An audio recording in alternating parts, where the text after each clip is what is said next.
Bismillahirrahmanirrahim. Assalamualaikum warahmatullahi wabarakatuh dan salam sejahtera. Hari ini saya ingin membuat seorang cikgu Anui bin Mamat, iaitu salah seorang cikgu PPKI di Sekolah Kebangsaan Tamam 1 ni. Jadi cikgu, sebelum kita pergi kepada soalan terbual lebih lanjut, jadi cikgu saya nak tanya, cikgu berapa tahun dah dalam pengalaman mengajar PPKI? Ya, pengalaman dalam 17 tahun. Agak lama lah. Jadi tak salah lah saya menunggu cikgu ni. Jadi cikgu, soalan yang kedua pula, apa beza PPKI, PDK dengan aliran perdana ni? Sebab PPKI cikgu kata lebih kepada masalah pembelajaran. Cikgu boleh terangkan macam ni. okey, masuk PPKI dia integrasi masalah pembelajaran. Dia ada beberapa kategori di pendidikan khas ni. Keduanya pada masalah pembelajaran ni dia kategori murid adalah pembelajaran lah. Contohnya dalam sindrom, hiperaktif, autism, sebagainya, intelektual dan lain-lain. Kalau masalah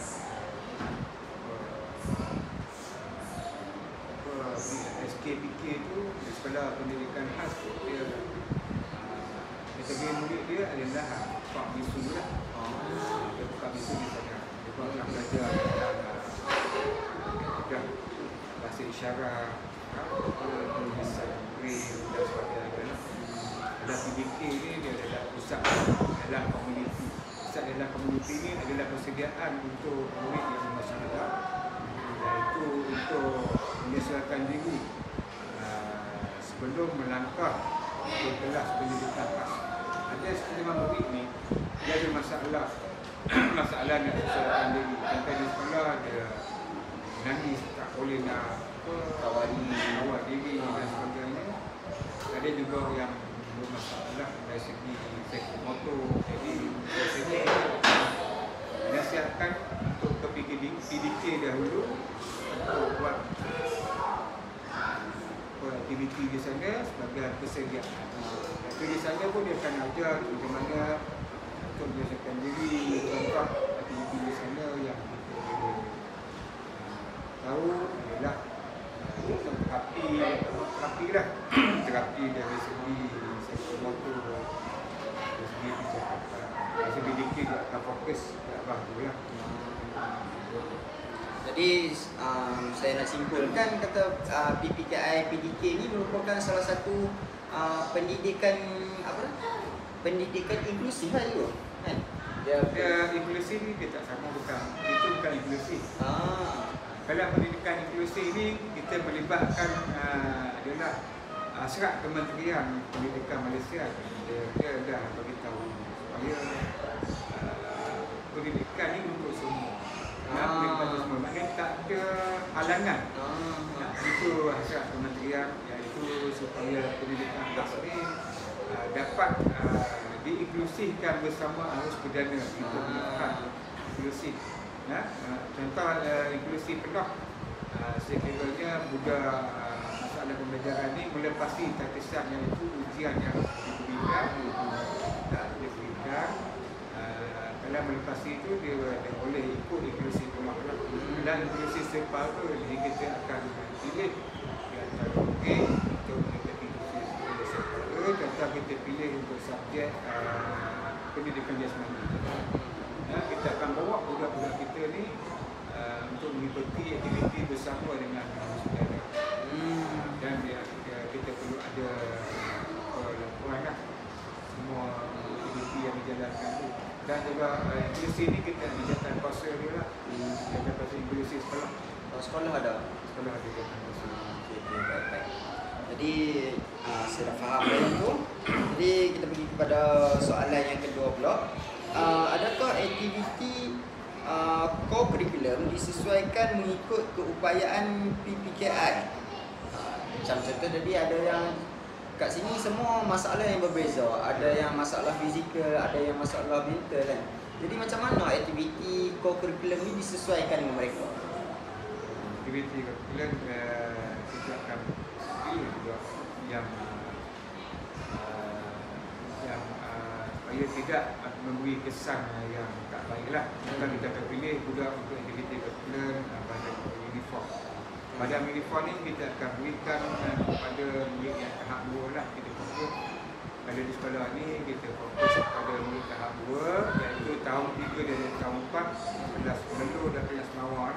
Kerana aktiviti curriculum ni kita jalankan bersama-sama dengan waktu yang sama dengan guru sederhana. Tapi yang murid pelibatan murid itu adalah kelas Mawar dan Melur sahaja. Untuk unit uniform yang macam kelab, kita kelab persawanan. Persawanan pun kita lebih kepada murid tahap 2. Tetapi kita juga bawa juga budak tahap 1 untuk join sekali dengan kawalan daripada guru dan PBM lah. Langkah aktiviti yang kita jalankan bersama dengan murid di persawanan, kita sedang jalankan projek menyediakan tapak tanaman di sebelah sana. Dan semua murid saya rasa antara yang tidak memberi masalah, kita akan pilih murid untuk melibatkan diri serta menggembur tanah, mencuci kawasan dan menanam pokok. Iaitu pun dengan kawalan PBM dan juga cikgu-cikgu lah. Lepas tu kita didik murid supaya selepas selesai kerja buat tu, murid dah tahu tugasan dia, iaitu bersihkan kawasan dan menyimpan peralatan di tempat yang disediakan lah, tempat yang selamat. Dan juga di situ juga kita bagi penekanan kat murid, iaitu tolong beringat supaya langkah-langkah keselamatan kena patuh. Langkah menggunakan campur, pastikan campur ataupun peralatan berhubung yang lain jauh daripada ledakan supaya tidak mencederakan ledakan yang lain. Itu langkah keselamatan lah yang perlu dipatuhi. Okey, jadi kan ada aktiviti kurikulum yang melibatkan PPKI.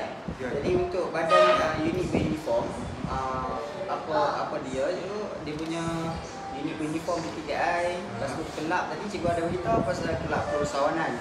Sukan permainan tu lebih kepada apa? Satu lagi sukan permainan 1M 1S. Kita ni khas untuk permainan petang. Permainan petang ni kita dah banyak kali dah terlibat dengan peringkat Sabah untuk petang. Cuma masalah sekarang ni adalah sedikit tekanan tempat. Kali kita dalam proses untuk menyediakan kapok petang yang baru di belakang sebelah kelas PPKI ni lah. Itu rancangan bersama dengan pihak pengadilan lah. Pihak besar belakang ni lah. Kami dah bincang dah, memang akan buat. Cuma tunggu rujukan dan masa yang sesuai untuk kita buat kapok di belakang. Buat masa sekarang ni sekiranya ada pertandingan, kita terpaksa menggunakan gelanggang di sekolah lain. Di Saleh Asri. Sebab yang tu ada PPKI juga kan? Ya. Baik. Okey, jadi soalan seterusnya, pada pandangan cikgu lah, apakah faedah kurikulum ni kepada perkembangan sosial dan kendiri murid? Dari segi kerjasama atau perkembangan faedah dia kita boleh nampak lah, yang cikgu nampak lah. Yang saya nampak